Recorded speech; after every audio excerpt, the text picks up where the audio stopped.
Hey, how's it going, YouTube? How y'all doing today? This morning I decided I'm going to reduce these animals' grain. I'm going to give them 6 buckets right now instead of 7. I've been seeing that these animals are spending a lot of time just laying around chewing cud, and so I'm gonna see how they do on 6 buckets of grain. If they look like they're still a little bit hungry, I'll give them that extra bucket. But I like to see them spending more time chewing on this grass, especially with this weather being good for this grass right now. This grass is gonna grow real fast.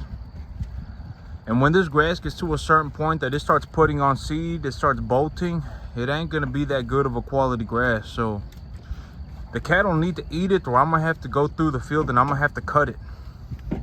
And so I'd rather have the cattle chew on the grass a bit more, intensely.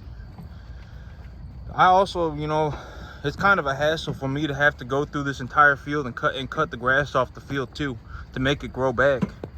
That could take me half a day, maybe even an entire day, to get this grass all cut. And so I'd rather have the animals chew on it. And the grass is definitely growing. I need the cattle eating this stuff. I can actually see the seed head starting to come up already. See this? This is seed head right here. I can see the little seed leaves too, coming up like this right here.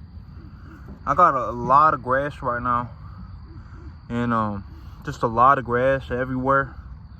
And I need the cattle eating this stuff, because if they don't eat it, I'm gonna have to come through here and I'm gonna have to cut it, and that's gonna be a pain in the side.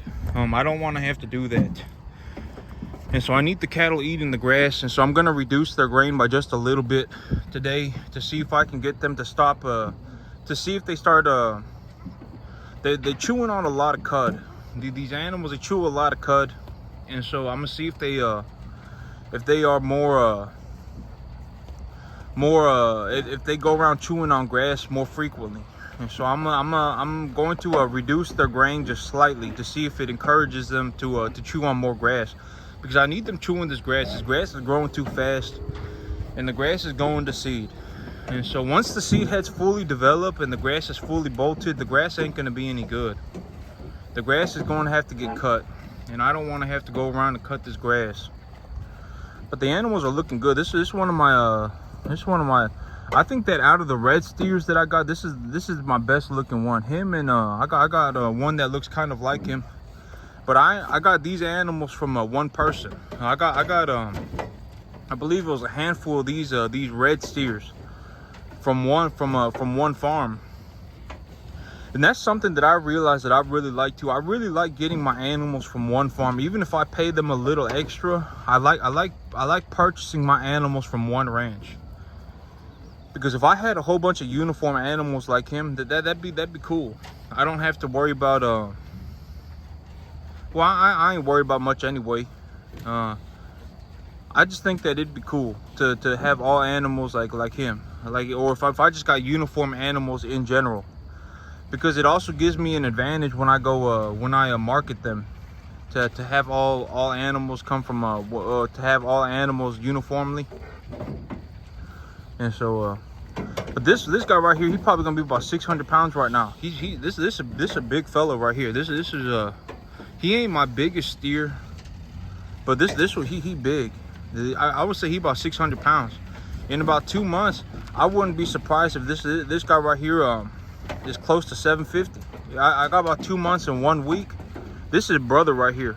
This was the animal that I said was the smallest out of the red steers, and look at how he's filling out.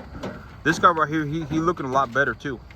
But this is the smallest of the red steers. This is his brother right here, and this was the smallest one. He looking a lot better. This guy right here, this guy looking good too. This guy's a little bit bigger than this one, is what I would say. But this guy, he's a little bit thicker than this guy right here. This guy's a Brahmin influenced animal, and this guy's a little bit thicker than he is. But this guy's taller. This guy's real tall. And so these animals, they're pretty good looking right now. This is his other brother too. This is the other red steer. This is a good looking animal right here too. Yep. I'd like to get animals like this, like him here. I got a lot of animals at about this size right now. I'd like to get them to about 750 in about 2 months and a week. So 2.25 months. I'd like to see animals like that get to about 750 pounds. And I am still seeing a lot of like diarrhea right here, diarrhea right here, diarrhea right here, diarrhea right over there. And so I got about maybe 5 to 10 animals with diarrhea. And so they're still spurting, and I don't think that it's the protein in the grass, but the grass has started to go to seed, and so I don't think it's the protein in the grass, but I don't know, who knows. I also did put a lot of fertilizer on it a couple weeks ago before it started raining, and so this grass, it may be coming in real hot. They may have a lot of protein in the grass because of the nitrogen in the grass. And so the diarrhea may be coming from the grass being too hot. I know I did put a lot of fertilizer on the grass, and I did that because there was going to be a lot of rain, and I may not have been able to get back on the field. And so the animals may be getting too much protein from from there just being a bit too much fertilizer on the grass. And so that may be why they're having diarrhea. But young grass, like tender grass, it just naturally has more protein in it than old grass, than a seeded grass. And so, yeah, I still got some small animals. There is zero way that an animal like this is gonna be 750 pounds in 2 months. Animals like this, when they go to market, they're gonna be under 750. And so I'll just have to see what happens. Some animals I'll have over 750. A lot of animals I'll have under 750. But if I make over $1 a pound, I should be okay. Like this guy right here, my little Jersey cross. He's my second to smallest animal. I don't know how much he's gonna weigh. I may have to actually hold on to him for a little while longer. And I don't know. I'll have to see. But animals like this right here and this right here, I think I can get them to 750 in 2 months.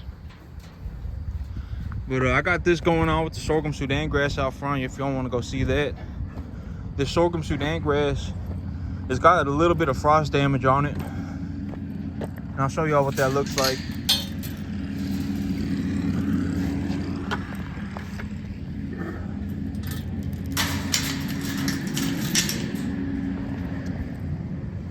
It's definitely growing. It's definitely growing.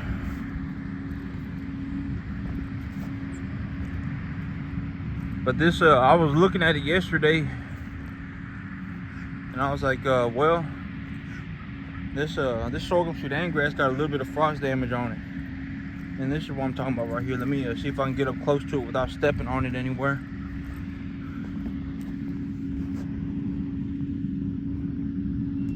Right there on the bottom of the stem,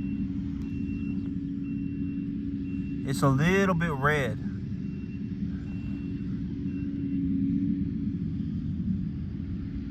There's just a slight bit of frost damage on it. And this red pigmentation, it comes from the, I think it's called like an anthocyanin or something like that, but it's supposed to help the plant to survive cold weather.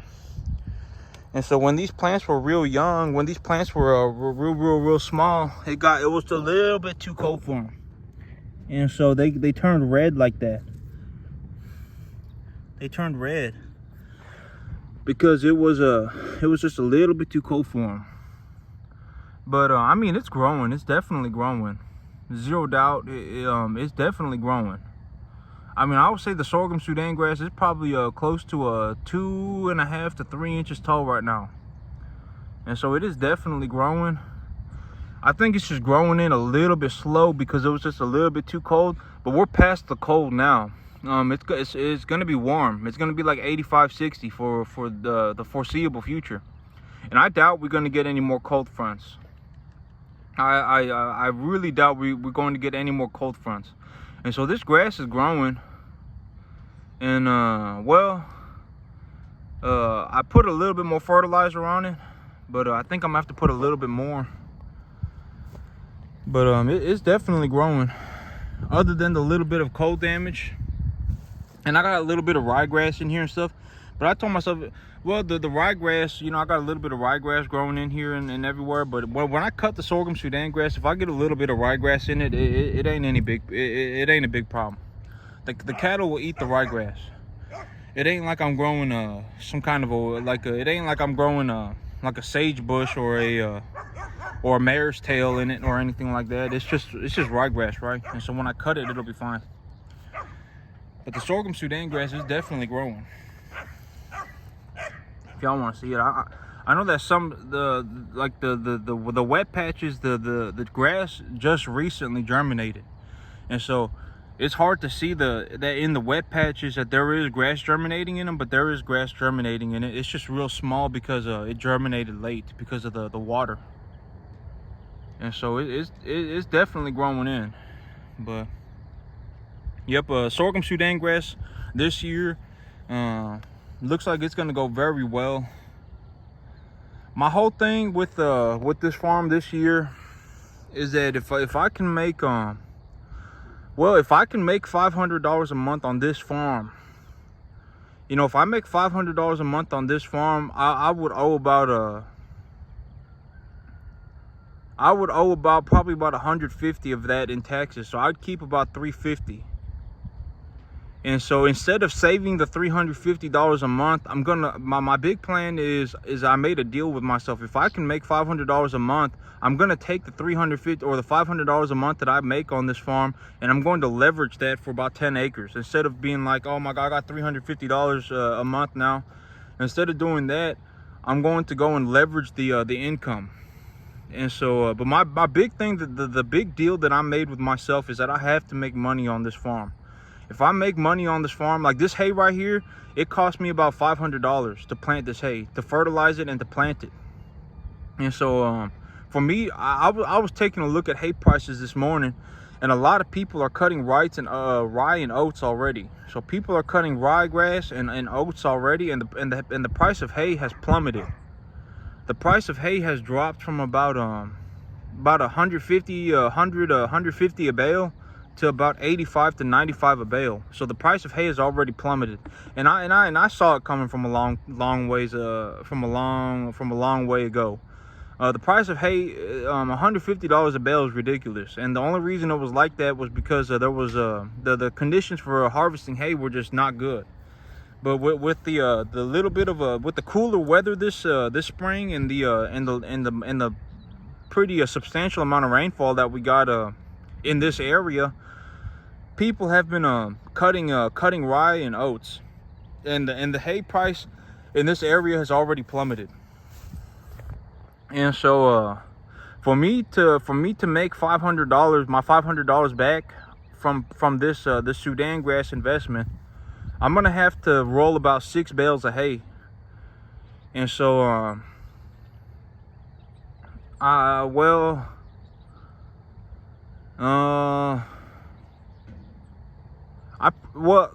would like to get 3 cuttings of hay on the if I can get a 4th cutting, that'd be great, but I'd like to get 3 cuttings of hay. And so me making $500, I mean, it shouldn't be that difficult for me. Actually, it's actually closer to $400, to be completely honest. The seed cost me $150 for 3 bags. It cost me $120. It was $40 a bag, and I got 3 bags.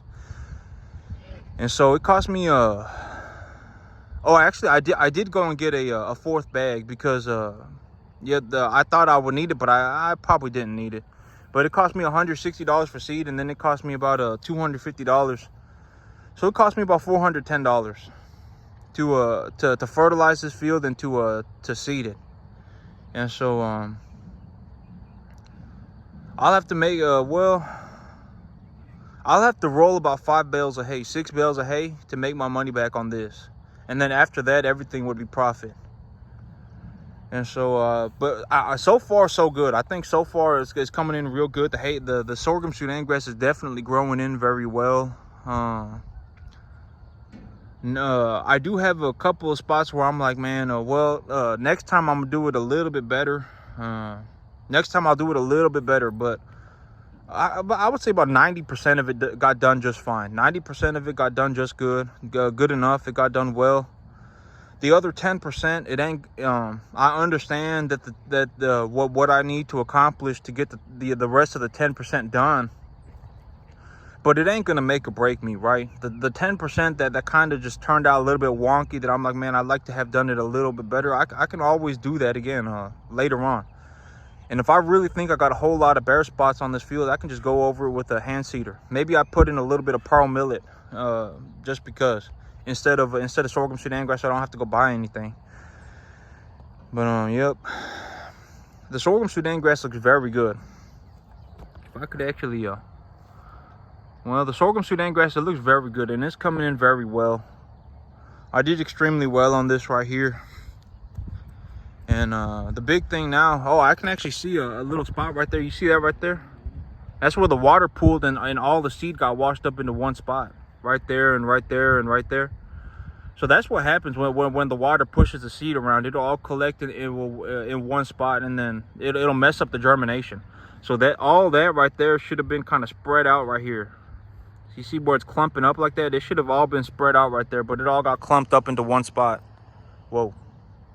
I just went like negative or like 0.25% magnification. I didn't even know I could do that. But yep, that's what happens when the water pools. And so I gotta flatten this field out a little bit better.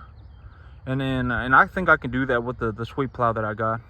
So there are things that I just want to do a little bit better, where I understand that I am able to do a little bit better on, but most of it got done extremely well. And so we're gonna take a look at the rest of it. And so, yeah, but in all honesty, it may not even be worth it for me, or it may be a better investment for me to just feed cattle with this hay instead of selling it. But I'll have to see, because well,